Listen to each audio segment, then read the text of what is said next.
अगर आपके घर में चावल बच जाते हैं तो आप उसे तैयार कर सकते हैं एकदम नई रेसिपी क्रिस्पी राइस बॉल्स, जो कि खाने में बहुत ही ज्यादा टेस्टी लगती है। तो आइए देखते हैं इसको कैसे बनाते हैं। तो बचे हुए चावल से आज मैं एक बहुत ही बेहतरीन नाश्ता तैयार करने जा रही हूँ। ये रात का बचा हुआ चावल था, तो इस चावल का हम यूज करेंगे और एक बहुत ही बढ़िया स्नैक्स तैयार करेंगे। तो इसके लिए मैंने यहाँ पर 4 मीडियम साइज के उबले हुए आलू ले लिए हैं। इनको हम मैश कर लेंगे। आलू को मैं मैश कर ले रही हूँ। आलू को अच्छे से मैश करेंगे ताकि इसमें ज्यादा गुठलियां ना रहे। तो आलू को मैंने मैश कर लिया है। अब इसे हम फ्राई करेंगे। तो फ्राई करने के लिए मैंने बहुत ही बेसिक सा सामान यूज किया है, ज्यादा चीजों की जरूरत नहीं है। प्याज, लहसुन, अदरक, हरी मिर्च और धनिया, इन चीजों से हम आलू को फ्राई करेंगे। तो आलू को फ्राई करने के लिए मैंने कढ़ाई ले ली है। उसमें हम डालेंगे 2 चम्मच तेल। तेल के गर्म हो जाने पर इसमें हम डालेंगे आधी छोटी चम्मच जीरा। जीरा चटक गया है, इसमें हम लहसुन अदरक डाल लेंगे और थोड़ा सा फ्राई कर लेंगे। अगर आप प्याज लहसुन नहीं खाते तो स्किप कर लें। बिना प्याज लहसुन के भी ये स्नैक्स बहुत ही स्वादिष्ट लगती है। तो लहसुन अदरक फ्राई हो गया है, इसमें हम प्याज और हरी मिर्च डालकर फ्राई कर लेंगे। प्याज को हमें हल्का सा सुनहरा होने तक भून लेना है। तो प्याज फ्राई हो गया है, इसमें हम मैश किए हुए आलू को डाल लेंगे।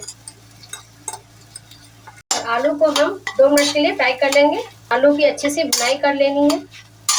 आलू को कुछ सेकंड भूनने के बाद इसमें हम डाल लेंगे चुटकी भर हल्दी, स्वादानुसार नमक, 1/4 चम्मच चाट मसाला और लास्ट में धनिया डाल लेंगे। सारी चीजों को हम अच्छे से भून लेंगे। बहुत ही सिंपल सा मसाला भी मैंने इसमें डाला है। कोई ज्यादा मेहनत वाला काम नहीं है, बहुत आसानी से ये रेसिपी बनकर तैयार हो जाती है। और ये स्नैक्स आप बच्चों को टिफिन में पैक करके दे सकते हैं, सुबह शाम के नाश्ते में खा सकते हैं, बहुत ही टेस्टी लगती है। तो आलू भुन गया है। सारी चीजों को भुनने में सिर्फ 2 मिनट का टाइम लगा है। बहुत ही जल्दी से ये नाश्ता बनकर तैयार हो जाता है। तो आलू को मैं प्लेट में निकाल ले रही हूँ। ये देखिए परफेक्ट आलू भुन के तैयार हुई है। तो आलू जब थोड़ा सा ठंडा हो जाए, यानी कि हाथ से छूने लायक हो जाए, तब हम इसके छोटे छोटे बॉल्स तैयार कर लेंगे। तो यहाँ पे आलू थोड़ा सा ठंडा हो गया है। थोड़ा सा हम नींबू के साइज का छोटे छोटे बॉल्स बना लेंगे। जितना बड़ा साइज रखना है आप उतना बड़ा बना लें। इस तरह से हम सारे बॉल्स तैयार कर लेंगे। तो सारे बॉल्स मैंने बनाकर तैयार कर लिए हैं। अब हम बॉल्स के ऊपर इस चावल की कोटिंग करेंगे। तो ये चावल को हम अच्छे से फैला लेंगे और एक एक करके सारे बॉल्स के ऊपर चावल को हम चिपका लेंगे। इस तरह से हम बॉल्स के ऊपर चावल को डाल के हाथों से ऐसे दबा लेंगे ताकि चारों साइड से अच्छे से चावल इसमें चिपक जाए।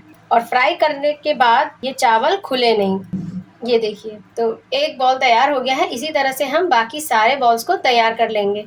और ये काम थोड़ा हमें फास्टली करना है। जब आलू हल्का गर्म रहेगा तभी ये चावल उसके ऊपर अच्छे से चिपक पाएंगे। एक और मैं आपको करके दिखा रही हूँ। चावल के अंदर बॉल को अच्छी तरह से हमें ढक लेना है और उसको कवर कर लेना है अच्छे से। ये देखिए दूसरा बॉल भी तैयार हो गया है। तो मैं जल्दी से सारे बॉल्स को तैयार कर लेती हूँ। अगर आपको चावल को कोट करने में दिक्कत आ रही है तो आप हाथों में थोड़ा सा पानी ले लें, हाथों को हल्का सा पानी से गीला कर लें, उसके बाद इसको चिपकाएं तो ये अच्छे से चिपक जाएगी। तो सारे बॉल्स मैंने चावल से कोट करके तैयार कर लिए हैं। अब इनको हम फ्राई करेंगे। तो आलू के बॉल्स को फ्राई करने के लिए हम कढ़ाई में तेल डाल लेंगे और तेल को हम मीडियम फ्लेम पे गर्म होने देंगे। तो तेल गर्म हो गया है। अब हम एक एक करके सारे बॉल्स को डाल लेंगे और बहुत ही आराम से हमें डालना है। फ्लेम को मीडियम ही रखेंगे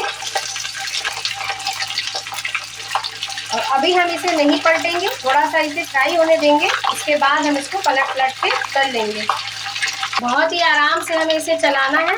जो चावल की कोटिंग हमने की है वो हटे नहीं। बहुत ही आराम से हमें इसे पलट लेना है। जब तक कि इसमें गोल्डन ब्राउन कलर नहीं आ जाता तब तक हम इसे फ्राई करेंगे।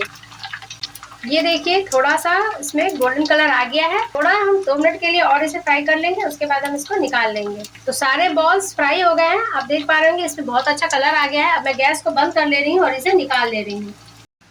तो लीजिए तैयार हो गई है सुपर डिलीशियस राइस बॉल्स, जो कि अंदर से सॉफ्ट है और बाहर से बिल्कुल क्रिस्पी। तो बारिश के मौसम में मजा लीजिए इस यूनिक रेसिपी का, वो भी गर्मा गर्म चाय के साथ। वीडियो पसंद आया हो तो लाइक एंड शेयर कर ले और मेरे चैनल को सब्सक्राइब जरूर कर ले। तो मिलते हैं नेक्स्ट वीडियो में, तब तक के लिए बाय बाय।